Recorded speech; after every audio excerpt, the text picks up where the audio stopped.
What if I told you that the reason most people never build wealth has nothing to do with how much they earn? Not their salary, not the economy, not bad luck. It's their habits.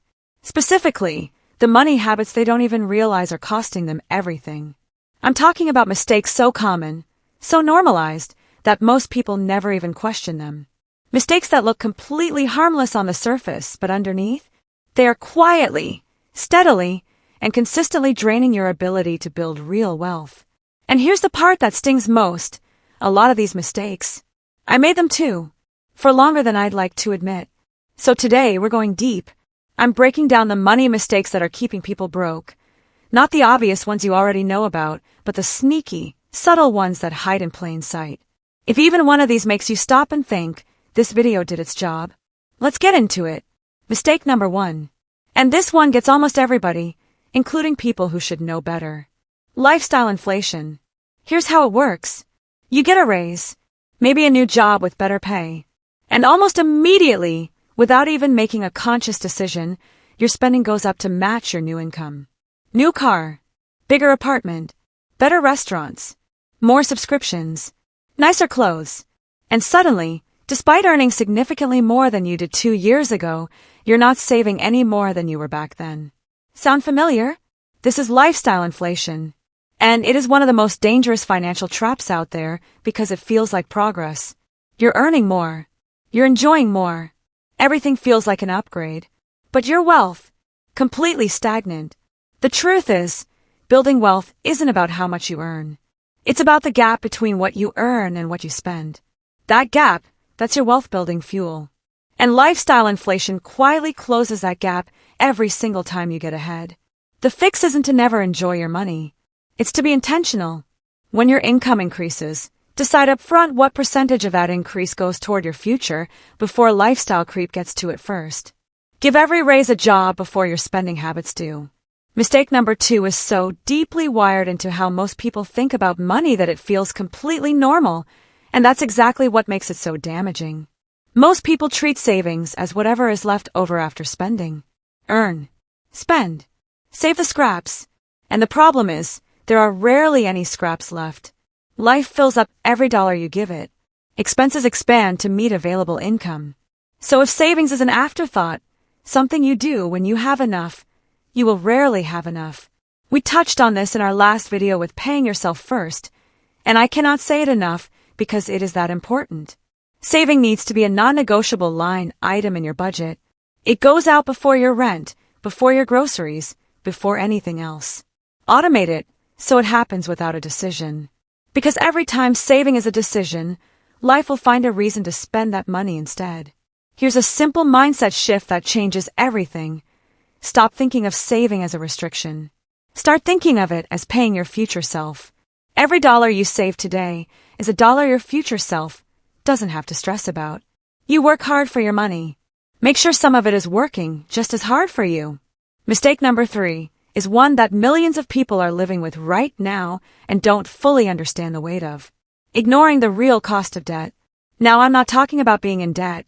Sometimes debt is unavoidable and even strategic. I'm talking about carrying high-interest debt, particularly credit card debt, without truly understanding what it's costing you every single month. Here's the reality. The average credit card interest rate is well above 20% annually. That means if you carry a $5,000 balance on a credit card and only make minimum payments, you could end up paying back nearly double that amount over time. And it could take you over a decade to clear it. Meanwhile, you're trying to invest, trying to save, but the debt is silently eating your returns from the other direction. Think of it this way. If your investments are growing at 10% annually, which is a great return, but your credit card debt is charging you 22% interest, you are losing 12% net every single year you carry that balance. You cannot outinvest high-interest debt. It's mathematically impossible. The move is to attack high-interest debt aggressively before doing almost anything else financially. Use the avalanche method, pay off the highest interest debt first, or the snowball method if you need the motivational wins of clearing smaller balances. Either works.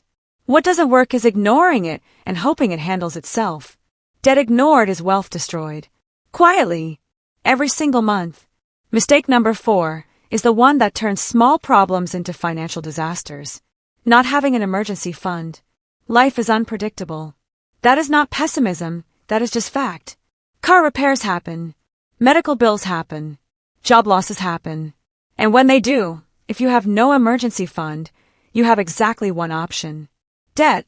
And just like that, a $1,500 car repair becomes a high-interest credit card balance that follows you for months.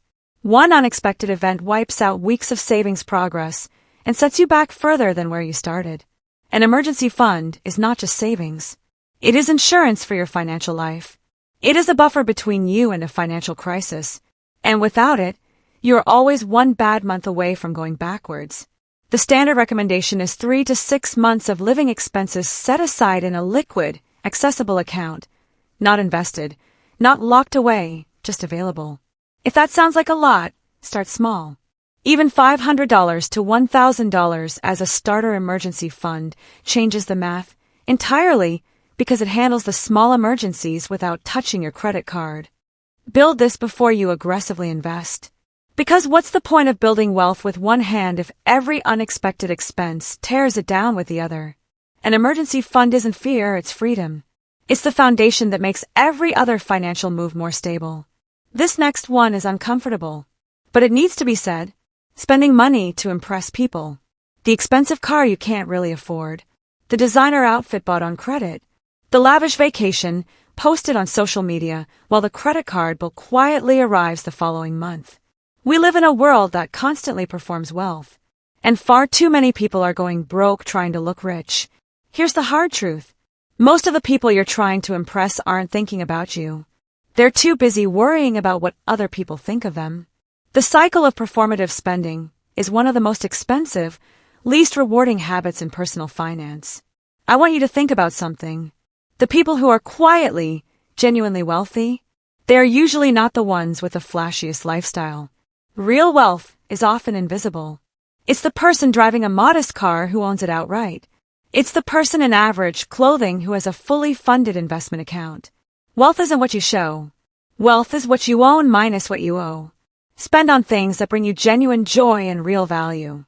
Not on things designed to broadcast a status you haven't built yet. Your financial future is worth more than anyone's temporary impression of you. Mistake number 6 is one that keeps people financially stuck for years, sometimes decades. Having no budget and no financial plan. And before you scroll away because the word budget feels restrictive or boring, stay with me. Because I'm not talking about tracking every penny with a spreadsheet and living like a monk. I'm talking about knowing where your money goes. Most people have no real idea where their money goes each month. They earn, they spend, they vaguely wonder why there's nothing left, and then they repeat the cycle. Without a plan, money has no direction. And money without direction always finds somewhere else to go. A financial plan doesn't have to be complicated. One of the simplest and most effective frameworks is the 50/30/20 rule. 50% of your income goes to needs, rent, utilities, groceries, transportation. 30% goes to wants, dining out, entertainment, lifestyle. 20% goes to savings and investing, non-negotiable, paid first. That's it. Simple, flexible, and effective. You can adjust the percentages to fit your situation, but the key is having a structure, a plan, somewhere for every dollar to belong so it stops quietly disappearing. A budget isn't a cage.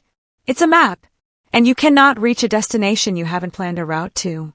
And here we are at mistake number 7. The one that is perhaps the most expensive of all because its cost is invisible until it's too late. Waiting for the right time to start investing. I'll start when I pay off my car. I'll start when I get a better job. I'll start when the market settles down.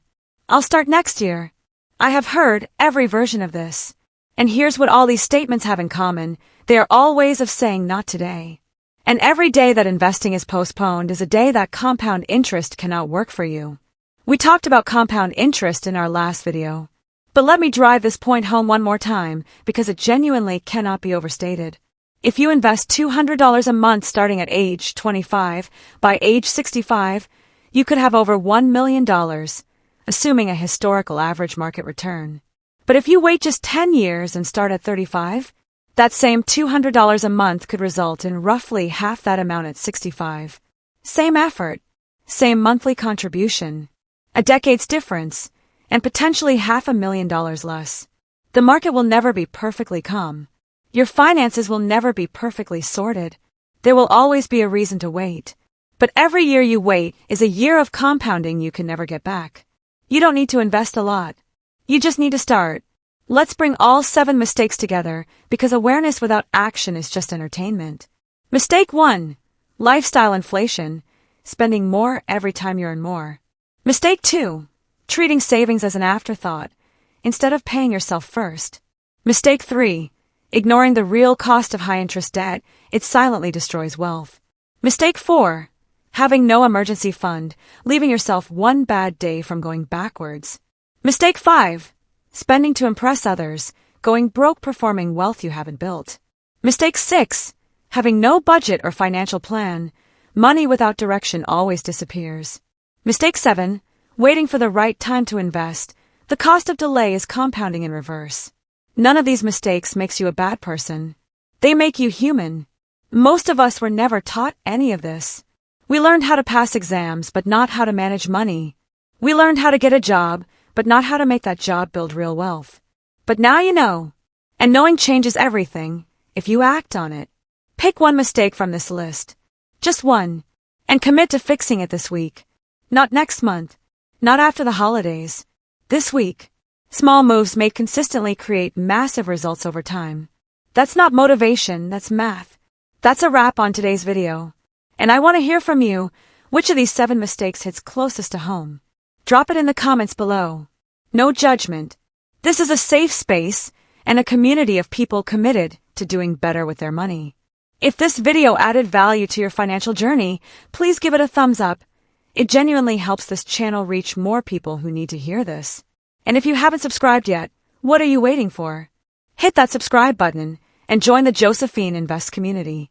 Every week, we break down real, practical, no-fluff financial content designed to help you build real wealth.